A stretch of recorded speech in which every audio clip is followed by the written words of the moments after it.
Assalamualaikum warahmatullahi wabarakatuh.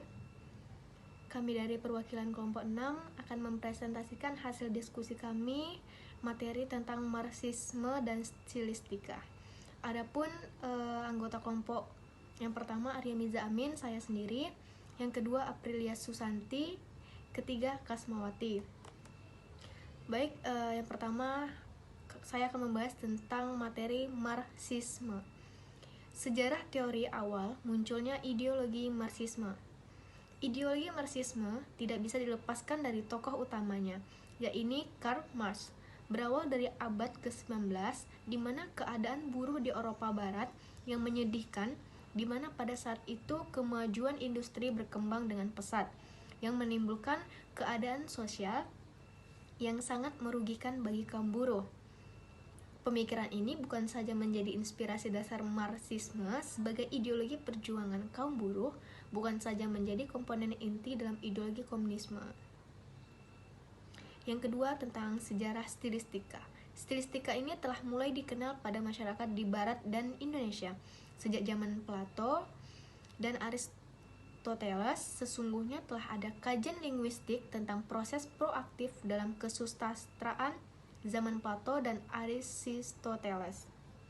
Mungkin terlalu jauh dari zaman kita. Pada tahun 1916 telah terbit sebuah kata hasil kerjasama sastrawan dan bahasa berakhiran formalisme Rusian dengan buku yang berjudul The Study in Theory of Poetic Language. Pada tahun 1923 Roman Jakobson menulis tentang puisi Ceko yang menerapkan kriteria semantik modern dalam pengkajian struktur dan pola puisi. Pada tahun 1957, Chomsky membuka pandangan baru dalam linguistik dalam penerbit bukunya Sintaktik Strukturas Kesusastraan, merasakan dampak pandangan baru itu. Selanjutnya, adapun tokoh dari Marxisme dan stilistika. Yang pertama, tokoh-tokoh Marxisme. Ada Lenin, Lukács, Bertolt Brecht, Zima, Georgy Valentinovich Plekhanov. Adapun tokoh-tokoh dari stilistika, yang pertama ada Leach, yang kedua Short. Selanjutnya materi yang akan dibahas oleh teman saya Aprilia Susanti. Baiklah, saya Aprilia Susanti akan membacakan materi selanjutnya mengenai model kajian Marxisme dan stilistika. Model kajian Marxisme yang pertama yaitu model refleksi. Model refleksi merupakan salah satu teori yang paling berpengaruh dalam kajian hubungan sastra dengan realitas sosial. Yang kedua, model penciptaan. Model penciptaan yaitu pengarang bukan sebagai pencipta tetapi sebagai orang yang menangani genre sastra, konvensi bahasa, dan ideologi yang sudah tersedia atau mengolahnya sebagai teks sastra. Yang ketiga, model genetik.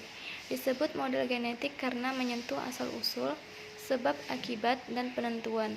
Model ini diajukan oleh Lucian Goldman, ahli pikir sosiologi asal Rumania. Yang keempat, model pengetahuan negatif. Menurut Adorno, karya sastra selalu berada dalam jarak tertentu. Jarak itu memberi sudut pandang bagi manusia untuk menilai kebenaran. Yang kelima, model landasan bahasa. Dasar yang dipakai para ahli teori ini adalah fakta bahwa bahasa tidak dapat dipisahkan dari masyarakat. Mereka melihat bahasa sebagai sarana kebendaan yang dipakai manusia berinteraksi dalam masyarakat. Selanjutnya, model kajian stilistika. Ranah penelitian stilistika biasanya dibatasi pada teks tertentu. Pengkajian stilistika adalah meneliti gaya sebuah teks sastra secara rinci dengan sistematis, memperhatikan preferensi penggunaan kata. Struktur bahasa mengamati antarhubungan pilihan kata untuk mengidentifikasikan ciri-ciri stilistika yang membedakan pengarang karya, tradisi, atau periode lainnya. Ciri ini dapat bersifat fonologi, sintaksis, leksikal, dan retoris. Apresiasi stilistika merupakan usaha memahami, menghayati, dan mengaplikasikan gaya agar melahirkan efek artistik. Efek-efek tersebut akan tampak pada ekspresi individual pengarang ataupun objek. C. Contoh kajian Marxisme dan stilistika. Pertama, contoh Marxisme, yaitu kajian sosiologi sastra Marxis, syair lagu Iwan Fals dalam album Salam Reformasi dan kaitannya dengan pembelajaran sastra di SMA. Penelitian ini dilatar belakangi oleh banyaknya lagu Iwan Fals yang bertemakan kritik sosial. Penelitian ini bertujuan untuk mengetahui bagaimana aspek sosiologi sastra Marxis, syair lagu, surat buat wakil rakyat dan sumbang, karya Iwan Fals, dan bagaimana kaitan hasil analisis syair lagu, surat buat wakil rakyat dan sumbang, karya Iwan Fals dengan pembelajaran sastra di SMA.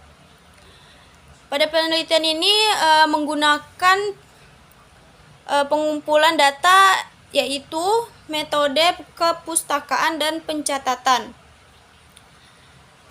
Sesuai dengan metode yang digunakan dalam penelitian ini, maka data yang dikumpulkan akan dianalisis dengan teknik deskripsi kualitatif.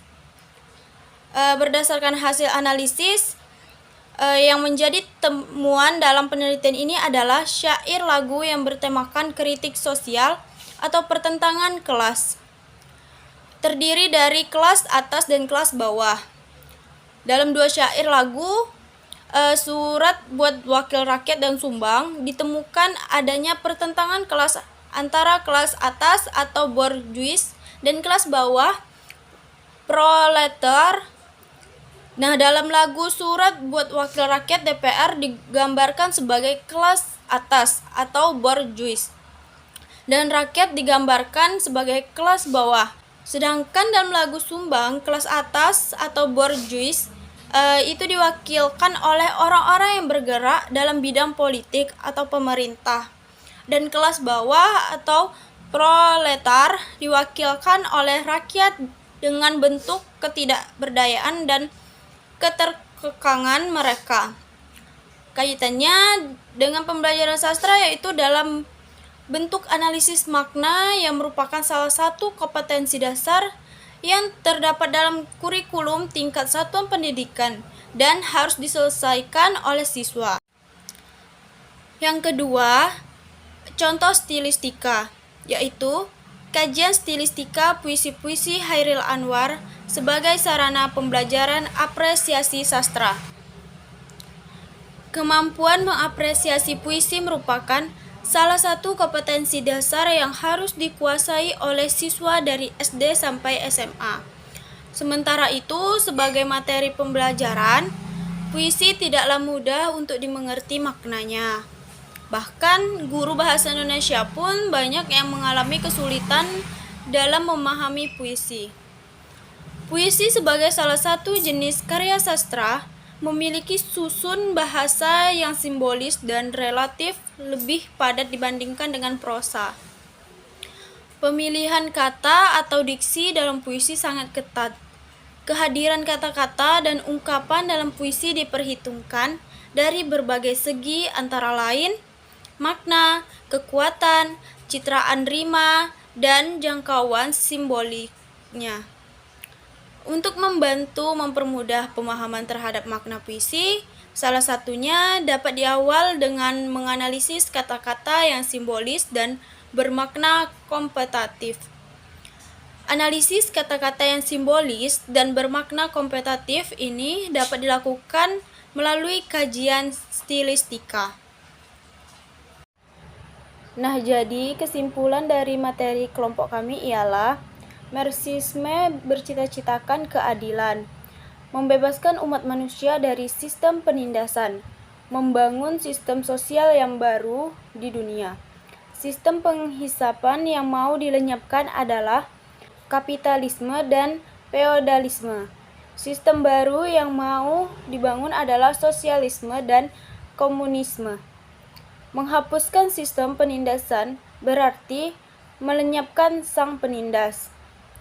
Stilistika adalah bahasa yang telah dicipta dan bahkan direkayasa untuk mewakili ide sastrawan.